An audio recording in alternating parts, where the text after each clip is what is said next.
Yo, what's going on guys? Camille here. So Heizou has been officially announced today. So we're going to be taking a look at his talents and passives and kit. I'm going to explain them and we're going to see his potential roles and stuff like that. So without further ado, please don't forget to leave a like, subscribe to the channel, and let's begin. Alright, so general info, he's just a Anemo Catalyst user. It's only him and Sucrose that are Anemo Catalyst users. In his Ascension, he scales with Anemo damage. At level 90, he's going to have a 24% Anemo damage bonus. At level 90, he's gonna have 225 attack, which is average for a 4-star character. Alright, so now moving on to his auto attacks talent. There's nothing really special about this. He just does normal auto attacks with his catalyst and that's it. Oh yeah, but I mean he kicks 3 times in his 4th normal attack, so yeah, that's a thing. So yeah, that's unique. And yeah, other than that, there's nothing really special. He has a very low stamina cost for his charge attack, so we might see people using his charge attack if they're using him as a main DPS. And yeah, other than that, there's nothing really special. I wouldn't say many people are gonna use his auto attack. Honestly, there might be some instances where you'd want to use them and we're going to talk about them in a little bit, but generally speaking, his normal attacks are nothing really special and you probably don't want to rely on them for damage. Well, unless you like him and you're playing him as a main DPS. Alright, so now moving on to his elemental skill. So there's a lot of numbers and things on his elemental skill. It's just long, but basically what you need to know is that he does damage when you tap his elemental skill and is gonna have extra damage with each stack of the declension. Oh yeah, and when you have 4 stacks of the declension, you're gonna have an extra damage bonus. Now, how can you gain the declension stacks? It's either you use Swirl, which is from his passive talent. Every time you swirl, he's gonna gain 1 declension stack. That's why I said you might use his auto attacks, because you might just use auto attack, auto attack, auto attack, auto attack, then swirl 4 times, and then you can just use his elemental skill. Or you can just charge your elemental skill. You can just hold it and it's gonna be charging stacks. So yeah, it's up to you. Either you'd want to auto attack a little bit, get the stacks and then release, or you'd want to charge and then release. You're also gonna have the stacks near you on the screen, so you're gonna see how many stacks you have. Also, the stacks are gonna last for 60 seconds, which is enough in my opinion. The skill also has a 10 seconds of cooldown, so you definitely won't be having any problems with this. So yeah, that's about it really for his elemental skills mechanics. Now talking about his elemental skills potential power, it looks like it can be pretty strong honestly. When you have the full stacks and the scalings and stuff like that around level 9 or 10, you're looking at 1000% scaling, which is very huge, especially for a 4-star character. Now I mean he's a Nemo, so you can't really vaporize that or melt it or anything like that, so it's gonna be just flat damage, but it's still a lot of damage. So yeah, his elemental skill, it just does damage. Either you tap it or hold it, just make sure you get the stacks and then release your elemental skill. That's it.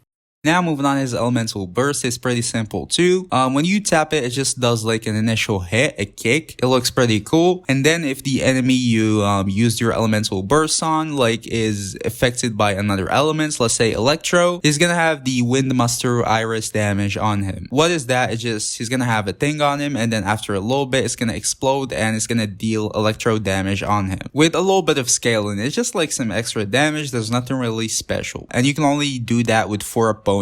Also, the elements cannot be Geo or Anemo.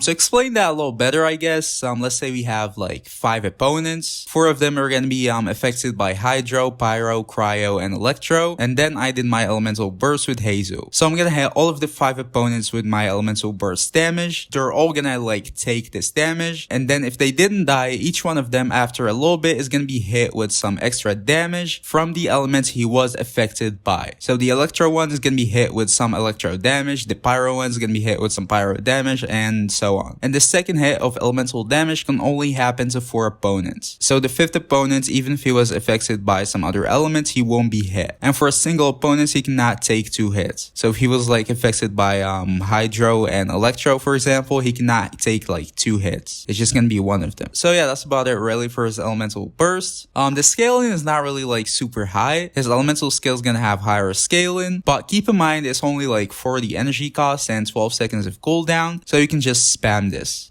Alright, so now moving on to his passives real quick. The first passive is the stamina consumption passive. Your stamina consumption is going to be decreased by 20% for all of the characters if you have Heizou at your party. To be honest, that's one of the best bullshit passives in the game. I mean, you can actually use that in the Abyss and content and stuff like that, so it's pretty good. It's better than having some food cooking thing or I don't know, this type of stuff. Second passive is that when you swirl, he's gonna gain 1 declension stack. We talked about it before. You can just trigger this by auto attacks, so you can just have enemies affected by some element and then auto attack and then do your elemental skill. It's pretty good, so you don't need to hold your elemental skill every time. Now for his final passive, it's that when you hit opponents with your elemental skill, all of the party members are gonna have 80 elemental mastery for 10 seconds. Pretty good, decent, supportive passive, especially for the type of teams that Heizou is probably gonna be played on. It's gonna be pretty good. Also, your elemental skills cooldown is 10 seconds and the duration of the buff is 10 seconds, so you can pretty much have the buff at 100% uptime. And that's his only supportive passive besides being a Nemo and being able to use the Verdescent. Other than that, that's his only supportive thing in his kit. Alright, so now moving on to Heizou's roles. So where can you use Heizou and how he can be played? He's probably going to be played mainly as a sub DPS / support. His kit is mainly revolved around being a sub DPS, but he's still a Nemo and he can provide some elemental mastery, so he can be used as a support too. So he's going to be dealing his own damage and he's going to be buffing the team's damage a little bit. That's about how you can play Heizou. You can also use him as a battery for Zhao, for example, or something like that. You know, any team that needs an Nemo. Now, whether he's gonna be better than say Sucrose, for example, or Kazuha in some teams, that's probably gonna depend on the team. He's probably not gonna be better than Kazuha, to be honest, but for Sucrose, there is some competition. She boosts the team more with elemental mastery and stuff like that, but Heizou deals more damage by himself. So again, it depends on the team. If they need elemental mastery by much and stuff like that, then Sucrose is probably gonna be better. But if the team doesn't really rely much on elemental mastery, then Heizou is probably gonna be a better option. But yeah, his general use is just gonna be a support / sub DPS and Nemo. It's just another one. We already have Sucrose, we already have Jin, we already have Sayu, Kazuha, we have all of those. It's just gonna be an extra option that you can use in some teams. I guess you can also use him as a main DPS. It's viable barely, but yeah, you can. Wouldn't really recommend it. His auto attacks are nothing really special you'd want to rely on, but he's usable as a main DPS too. Barely. You probably shouldn't, but you can. So yeah, I hope all of you guys got a general idea about Heizou. I hope you understood his talents and stuff like that. If you enjoyed the video, please don't forget to leave a like, subscribe to the channel, and see y'all in the next video. Peace.